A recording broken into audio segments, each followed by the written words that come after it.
간단하게 말씀을 어제 내용을 정리하도록 하겠습니다. 다니엘서 1장에서 어떤 일이 있었냐 하면 이제 남유다가 멸망하는 가운데 다니엘이 포로로 잡혀오게 됩니다. 그리고 모든 것이 무너지고 위기인 상황 속에서 하나님을 붙잡음으로 말미암아 하나님께 마음을 두고 하나님이 원하시는 선택을 함으로 말미암아 하나님이 모든 지혜를 더하시고 총명으로 더하시고 은혜와 긍휼을 하나님께서 얻게 하심으로 말미암아 그 모든 위기를 극복하게 되었다라는 것이 다니엘서 1장의 내용입니다. 그러면서 이 다니엘서 1장에서 하나님께서 주신 지혜로 말미암아 감사하게도 모든 위기를 극복하고 이제는 3년간의 과정을 다 마치고 그 바벨론 교육 과정을 마치고 이제 지혜자로서 바벨론에 살아가는 모습이 2장에 시작되는 모습입니다. 바벨론에서 다니엘은 뛰어난 지혜를 가지고 있는 사람으로 알려지기 시작했습니다. 그러면서 이 3년의 교육 과정을 마치고 나서 이 고국이 멸망했기 때문에 글로 돌아갈 수는 없었고, 그래서 바벨론의 지혜자들의 길을 함께 걸어가게 됩니다. 그러니까 쉽게 얘기해서 바벨론의 지혜자 모임에 입사하게 된 겁니다. 쉽게 표현해서 입사하게 된 거고, 최고의 성적으로 입사했고 그 역할의 말단으로 들어가서 생활하게 되었습니다. 여러분, 바벨론의 지혜자들이라는 이 사람들은 어떤 사람들이냐면 바벨론의 예를 들어서 점성술사라던가 지혜자들이라던가 이런 사람들은 어떤 역할을 하냐면 당시에 정치적인 역할들을 했었고, 실제로 정치적인 왕의 옆에서 지혜를 조언하는 역할도 했었고, 꿈 해석이나 예언을 했던 사람들이 이 지혜자들의 역할들이었습니다. 그 역할에 이제 신입으로 들어간 것이 다니엘의 모습이었습니다. 그리고 이 장에서 어떻게 시작이 되냐면 어느 날 이 바벨론의 느부갓네살 왕이 꿈을 꾸게 됩니다. 꿈을 꾸게 됐는데 이 꿈이 굉장한 악몽이었습니다. 자기가 생각하기에는 너무 큰 악몽이었고 너무 무서운 꿈을 이 느부갓네살 왕이 꾸게 된 겁니다. 그랬는데 악몽도 악몽인데 이 꿈이 보통 꿈이 아니라는 생각이 이 느부갓네살 왕에게 들어오기 시작한 것입니다. 그래서 그때 이제 지혜자들을 모았습니다. 왕 옆에 있는, 왕궁에서 일하고 있는 지혜자들, 점성술사들, 지혜자들, 갈대아 술사들 다 모았습니다. 그 당시 지혜자라고 말했던 왕의 옆에서 움직였던 사람들을 모아놓고 이 왕이 고민을 이야기한 겁니다. 내가 꿈을 꾸었는데 이 꿈이 굉장히 악몽이었고 이 꿈을 꾸고 났는데 이 꿈이 보통 꿈이 아니라는 것을 이 느부갓네살 왕이 알게 된 겁니다. 그리고 나서 이야기하는 게 뭐냐면 너희가 이걸 해석해봐라 라고 이야기한 겁니다. 이것이 1절에서 14절까지의 쭉 내용인데 그 내용은 제가 요약해서 이렇게 정리해서 이야기하도록 하겠습니다. 이 왕이 이 꿈을 꾸고 나서 자기의 꿈을 이제 해석해달라고 얘기를 하는 겁니다. 그러면 당연히 이제 이 지혜자들이 뭐라고 말하냐면 그러면 꿈을 알려주십시오. 꿈을 알려주시면 우리가 해석해드리겠습니다 라고 얘기하니까 이 느부갓네살 왕이 뭐라 그러냐면 아니 꿈도 맞추고 해석도 맞춰라 라고 얘기하는 겁니다. 여러분, 이게 말이 됩니까? 내가 꾼 꿈이 뭔지도 맞추고 해석도 맞춰라 라고 얘기를 한 겁니다. 그러니까 이 사람들이 느끼기에는 이건 말이 안 되는 상황인 거죠. 아무리 우리가 지혜자들이고 아무리 그 당시에 최고의 지혜를 가진 사람이라고 해도 왕이 꾼 꿈을 맞추고 해석까지 맞추라고 하니까 이거는 말이 안 된다라고 느껴지는 상황들인 겁니다. 그런데 이 바벨론 왕이었던 느부갓네살 왕의 마음도 만약에 내가 꿈을 알려주면 이 사람들이 자기 나름대로 대답은 하겠지만 이 꿈의 해석이 정확한지 아닌지를 모르겠는 겁니다. 이 본문이 나옵니다. 꿈의 해석이 정확한지 아닌지 모르니까 내 꿈도 맞추고 해석도 맞춰야 너희가 진짜 지혜로운 사람이다 라는 것을 이야기하는 것입니다. 그 내용이 어디 나오냐 하면 4절에서 6절입니다. 제가 한번 읽어드리겠습니다. 눈으로 따라와 주시기 바랍니다. 갈대아 술사들이 아람말로 왕에게 말하되 왕이여 만수무강하옵소서. 왕께서 그 꿈을 종들에게 이르시면 우리가 해석하여 드리겠나이다 하는지라. 왕이 갈대아인들에게 대답하여 이르되 내가 명령을 내렸나니 너희가 만일 꿈과 그 해석을 내게 알게 하지 아니하면 너희 몸을 쪼갤 것이며 너희의 집을 거름더미로 만들 것이요 너희가 만일 꿈과 그 해석을 보이면 너희가 선물과 큰 상과 큰 영광을 내게서 얻으리라. 그런즉 꿈과 그 해석을 내게 보이라 하니. 아멘. 참 아름다운 말들이 오가죠. 정말 엄청난 말들이 오갑니다. 너희가 꿈과 해석을 보이지 않으면 내가 너희 몸을 쪼개버릴 거다. 그리고 너희 집을 거름더미로 만들어 버릴 거다. 대신에 너네가 이걸 해결해 낸다면 내가 큰 상과 큰 선물을 너에게 줄 거다라고 이야기하는 겁니다. 여러분, 지혜자들이 난감해지기 시작합니다. 그리고 나서 또 그 뒷본문에 보면 또다시 지혜자들이 이야기합니다. 꿈을 알려주십시오. 그래야 우리가 해석하지 않겠습니까? 라고 이야기하자 왕이 이번엔 또다시 분노하면서 너희가 진짜 지혜자라면 제대로 해석해내라. 너희가 진짜 지혜자라면 내가 꾼 꿈을 니네가 왜 못 맞추냐? 꿈을 맞추고 해석도 너희가 해내라 라고 이야기하기 시작합니다. 여러분, 사실 그 당시에 이제 왕과 이 종교는 연합되어 있는 관계였습니다. 그 당시에 이제 지혜자들이나 점성술사들이나 이런 사람들이 정치를 도왔기 때문에 민심을 다스리는 역할들을 했었고, 그러다 보니까 왕과 그리고 정치는, 왕과 종교는 야합되어 있었던 상황이었습니다. 공생관계였었죠.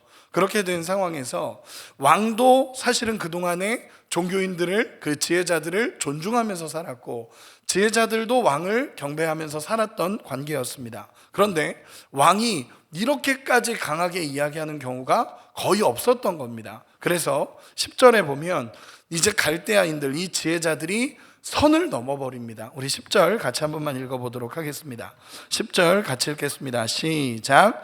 갈대아인들이 왕 앞에 대답하여 이르되 세상에는 왕의 그 일을 보일 자가 한 사람도 없으므로 어떤 크고 권력 있는 왕이라도 이런 것으로 박수에게나 술객에게나 갈대아인들에게 물은 자가 없었나이다. 아멘. 여러분, 이렇게 이야기한 겁니다. 이 내용이 어떤 내용이냐면, 왕이시여, 지금까지 역대 어떤 왕도 이런 것 가지고 우리한테 얘기한 사람이 없었습니다. 역대 어떤 왕도 우리한테 얘기한 적이 없었는데 당신은 우리에게 왜 이럽니까? 라고 얘기하면서 선을 넘어버린 겁니다. 이 말은 뭐냐면, 지금까지 이런 왕도 없었고 이렇게 우리에게 대우했던 사람도 없었다라고 얘기를 해버린 것입니다. 그러면서 중요한 얘기를 꺼내는데 11절입니다. 제가 읽어드리겠습니다. 왕께서 물으신 것은 어려운 것이라 육체와 함께 살지 아니하는 신들 외에는 왕 앞에 그것을 보일 자가 없나이다 한지라. 아멘. 그들의 입술로 고백을 하는 겁니다. 육체와 함께 살지 않는 신들 외에는 당신에게 그것을 보여줄 사람이 없습니다 라고 얘기하는 것입니다. 여러분, 이 말을 듣고 느부갓네살 왕이 그렇구나 라고 생각했을까요? 아닙니다. 그렇게 생각하지 않습니다.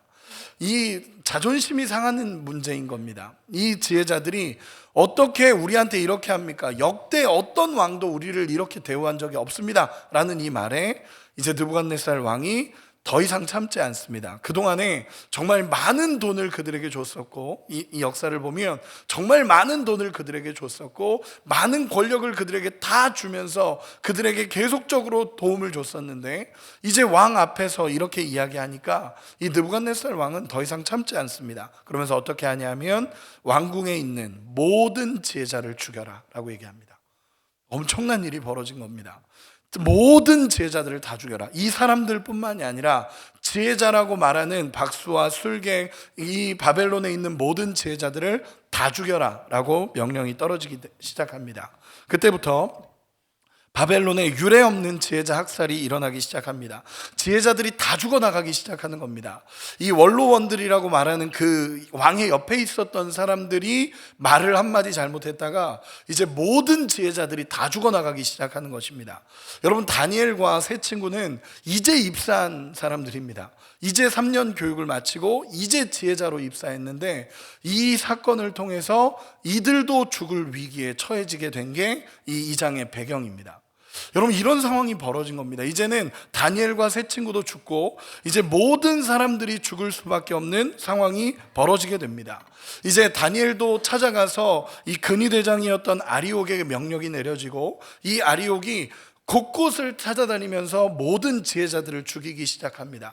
그 상황을 보고 나서 이 다니엘이 그 소식을 듣고 근위대장이었던 아리옥을 찾아가게 됩니다.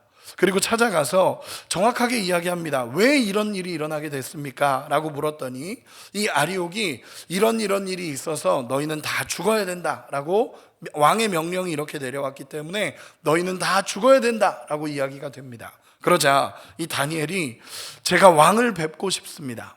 이제 왕을 뵙고 싶습니다. 그리고 왕을 찾아갑니다. 그리고 찾아가서 한 말이 뭐냐면, 왕이시여 내게 시간을 주신다면 내가 그 꿈과 그 해석을 왕에게 알려드리겠습니다 라고 다니엘이 이야기를 합니다.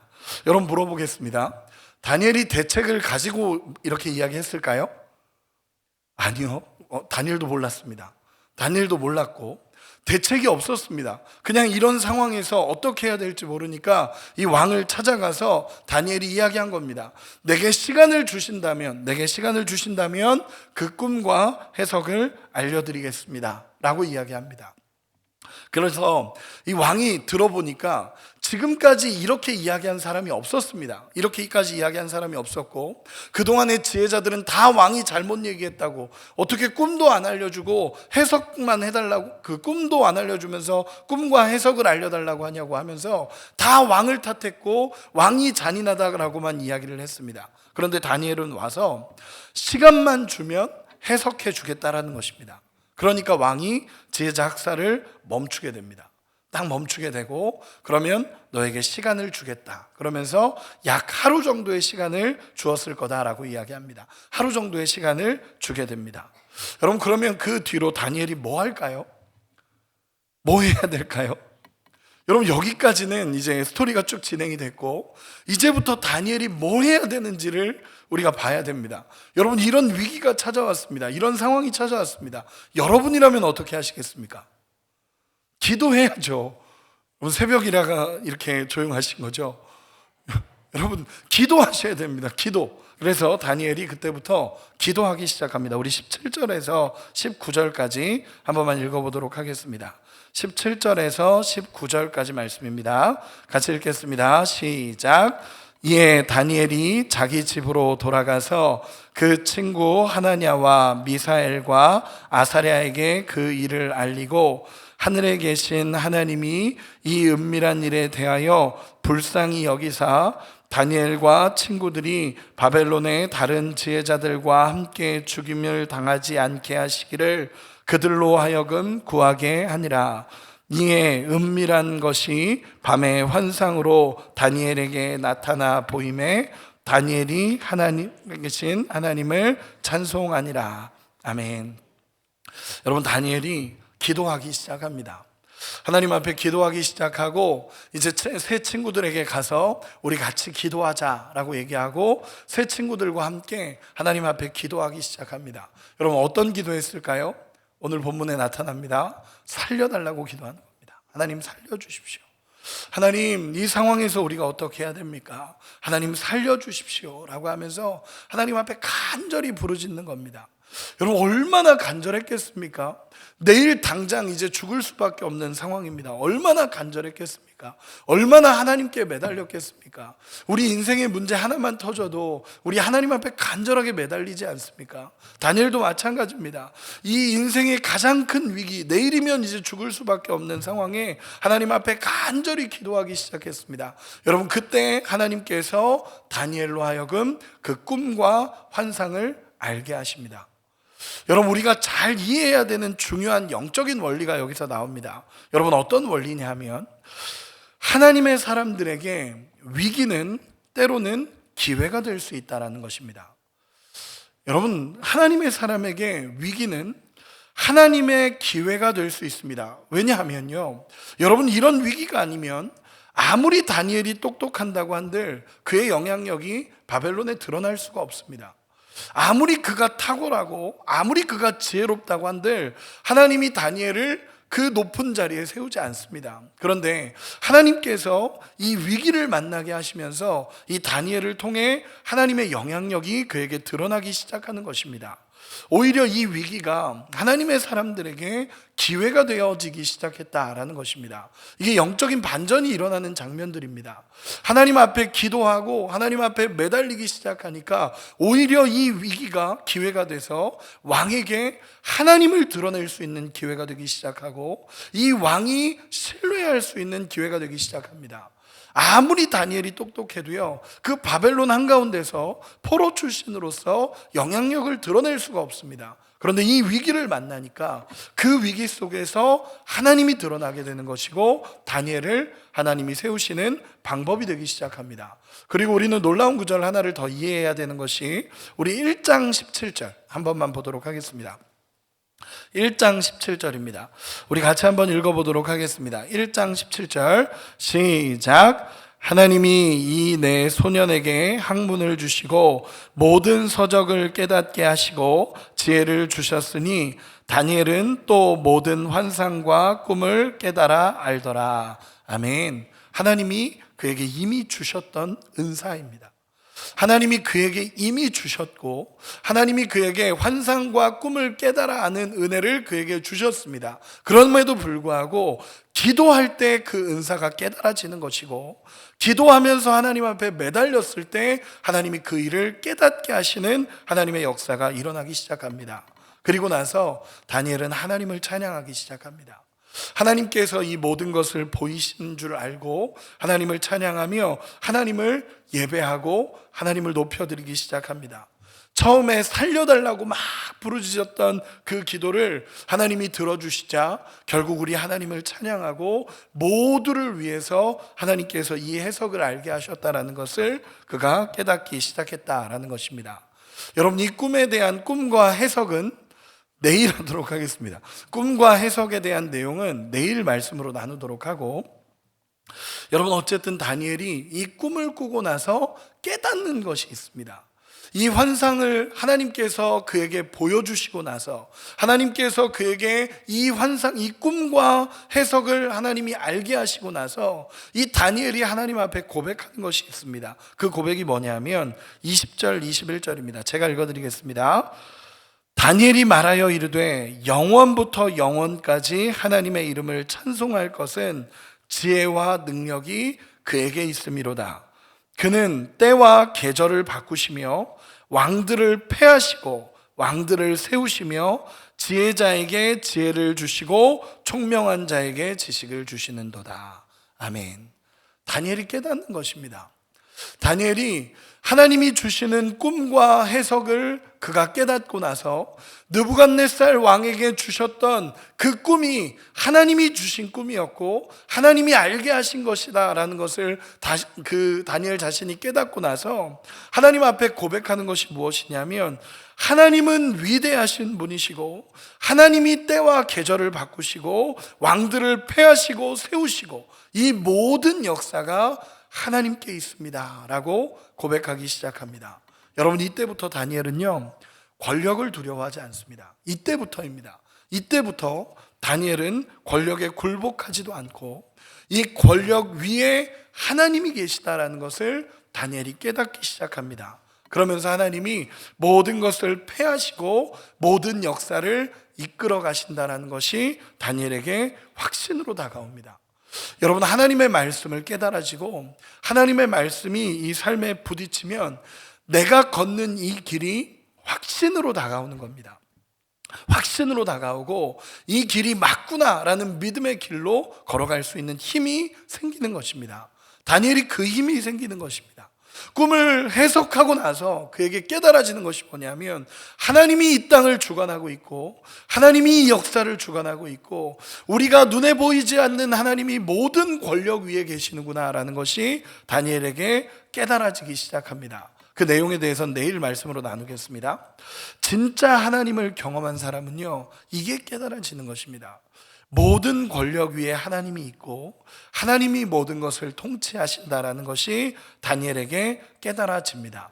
여러분, 이 은혜를 경험한 사람은요 하나님 앞에 겸손해질 수밖에 없습니다. 이 은혜를 경험한 사람은요 하나님 앞에 엎드릴 수밖에 없습니다. 하나님의 은혜를 입은 사람은 달라진다라는 것이 이런 모습입니다. 여러분, 이런 하나님의 은혜가 우리 가운데도 경험되어지기를 소망합니다. 하나님을 확신으로 경험한 사람의 인생이 다르다라는 것을 오늘 본문에서 보여주고 있는 것입니다. 그리고 한 가지만 더 정리하고 말씀을 정리하도록 하겠습니다. 여러분, 우리가 오늘 본문을 보면서 다니엘이 이 환상을 보게 됩니다. 이 환상을 보게 되고 꿈을 깨닫게 되고 하나님이 주신 은혜를 알게 됩니다. 여러분, 다니엘과 느부갓네살의 환상은 다릅니다.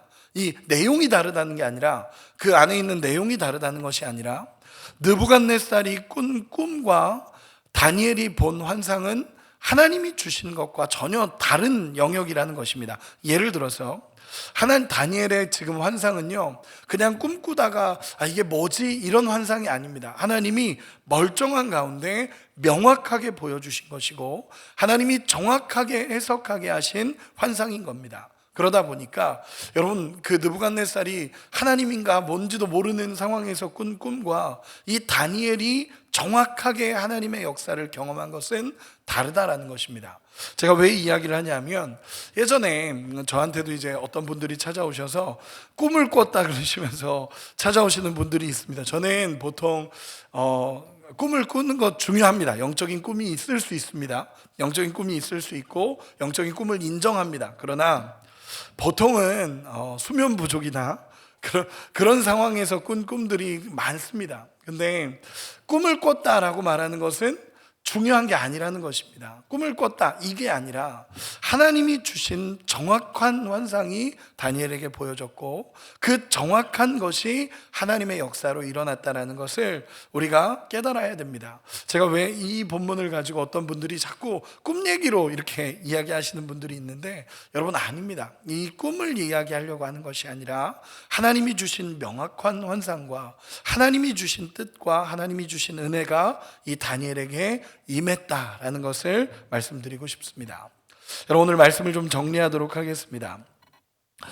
여러분, 하나님의 사람들에게는 때로는 위기가 하나님의 축복으로 이어져 간다는 것을 경험하는 은혜가 우리 가운데 있기를 소망합니다. 물론 모든 위기가 다 기회라고 말하는 것은 아닙니다. 그러나 그 인생의 위기를 통해서 하나님이 우리를 다듬어 가시고 하나님이 우리를 만들어 가시는 귀한 시간이 된다는 것을 우리가 깨닫고 하나님 앞에 고백하는 은혜가 있기를 소망합니다. 우리의 인생에도 때때로 찾아오는 위기들이 있습니다. 그런데 그때마다 여러분, 하나님을 신뢰하시고 우리 하나님을 믿음으로 붙잡고 나아갈 수 있는 은혜가 있기를 소망합니다. 출애굽기 13장을 보면요, 이스라엘 백성들을 하나님께서 애굽에서 나오게 하시고 제일 먼저 가게 하신 곳이 어디죠? 홍해 앞입니다. 홍해 앞에 세웁니다. 여러분, 이스라엘 백성들이 우리는 다 죽었다라고 생각했습니다. 다 죽었다라고 생각했고 이게 무슨 상황이냐라고 얘기했습니다. 그러나 하나님은 그 홍해를 가르고 그 가운데 길을 내시며 하나님의 역사를 보여주십니다. 여러분, 우리의 인생에도, 저는 우리 2026년도를 시작하는 우리의 인생에도 어쩌면 때로는 찾아오는 위기가 있을지 모르지만 그 위기가 하나님의 축복이 될 수 있는 은혜가 우리 가운데 있기를 간절히 소망합니다. 여러분, 정말로 우리 안에 하나님을 붙잡고 때로는 이 땅을 살아가면서 찾아오는 위기 속에서 우리가 늘 기억해야 되는 것은 무엇이냐면, 이 위기 속에서 하나님이 나에게 원하시는 것은 무엇인지, 그리고 하나님 앞에 내가 어떻게 나가야 될지를 결정하고 기도의 자리를 되찾는 우리가 되기를 소망합니다. 마지막으로 이렇게 질문해 보고 싶습니다. 여러분, 2026년도를 시작하는 지금 우리는 위기 앞에서 누구를 찾고 계십니까? 여러분, 우리 위기가 닥치면 우리 힘으로 뭔가 해결하려고 다 노력합니다. 그러나 진짜 위기가 찾아오면 하나님밖에 없음을 고백할 수밖에 없습니다. 여러분, 우리의 인생에 하나님 앞에 부르짖는 하나님의 역사가 일어나기를 소망합니다. 그리고 정말 어떤 상황에서도 우리 주님을 의지할 때 우리 주님이 이끌어 가시는 놀라운 역사를 경험하시고 이번 2026년도가 믿음으로 승리하는, 그래서 기도의 자리를 되찾고 하나님 다시 내게 회복을 주십시오, 이 위기 속에서 하나님의 은혜를 부어주십시오 라고 고백하며 살아갈 수 있는 2026년도가 되시기를 예수님의 이름으로 축원합니다.